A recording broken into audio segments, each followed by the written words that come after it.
नमस्कार मित्रों, जय सिया राम। मित्रों, आप सभी का मेरे यूट्यूब चैनल विराट ज्योतिष चिंतन में हार्दिक स्वागत है। मित्रों, आज का मेरा ये वीडियो है शनि की साढ़े साती के ऊपर।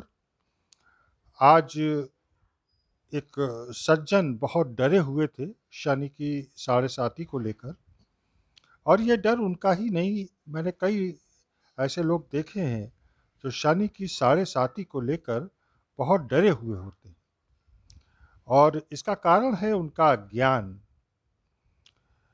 मित्रों, साढ़े साती शनि की कोई डरने वाली बात नहीं होती। अगर हम शनि देव के क्रियाकलापों को समझ लेंगे तो फिर हमें शनि की साढ़े साती से डरने की आवश्यकता नहीं रह जाएगी। इन सब बातों पे हम आगे चर्चा करेंगे, लेकिन पहले समझ ये लेते हैं कि आखिर ये साढ़े साती होती क्या है।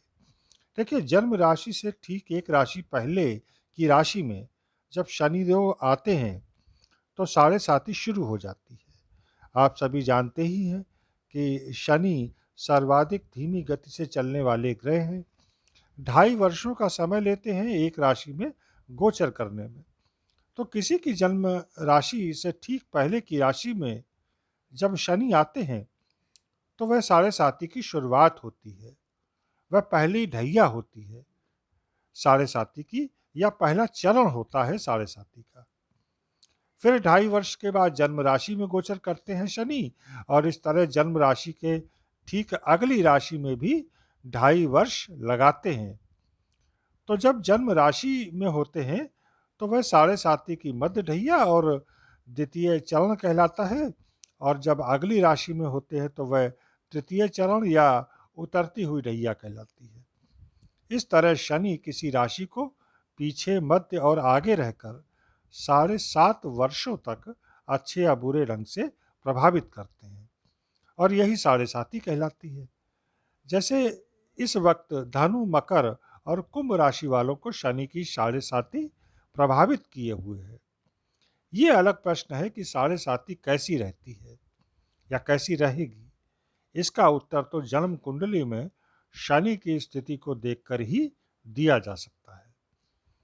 यदि किसी कुंडली में शनि कारक हैं, जैसे वृषभ और तुला लग्न वालों के, तो प्रायः अच्छे फल ही करते हैं साढ़े साती में।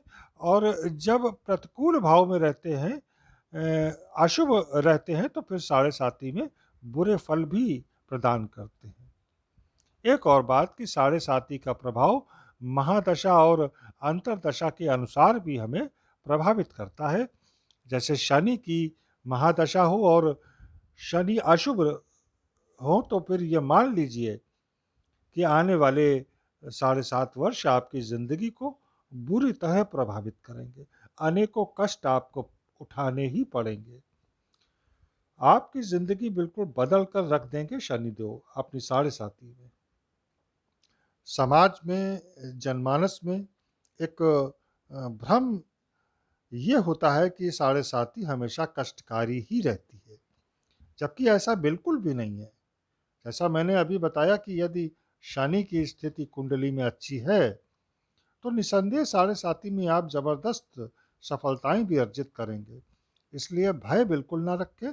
मैं तो समझता हूँ कि साढ़े साती भी आपके प्रारब्धवश अच्छे बुरे कर्मों के फल देने के लिए ही आती है। शनिदेव तो बड़े ही न्यायकारी देव हैं।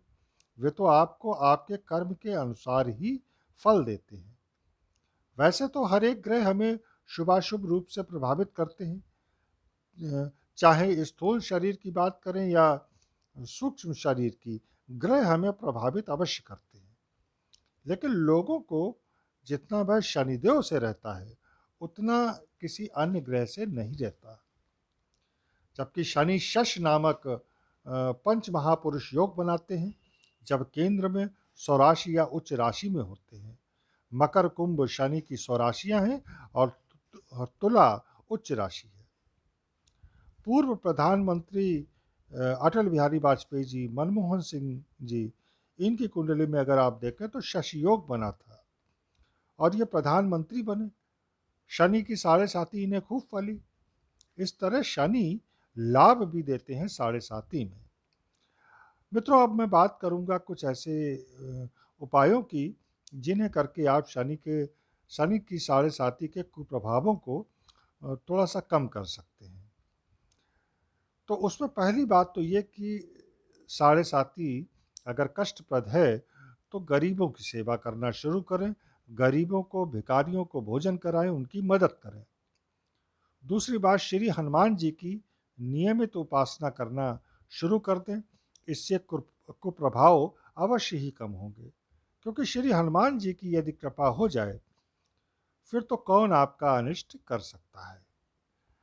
तीसरी बात कि शनि की वस्तुओं का दान करना शुरू करें, जैसे सरसों का तेल, काले तिल, काला कपड़ा, चमड़े के काले जूते, काला छाता, उड़द की काली दाल, लोहा, नीलम आदि, ये सब आप दान करें शनिवार को, तो इससे लाभ मिलेगा।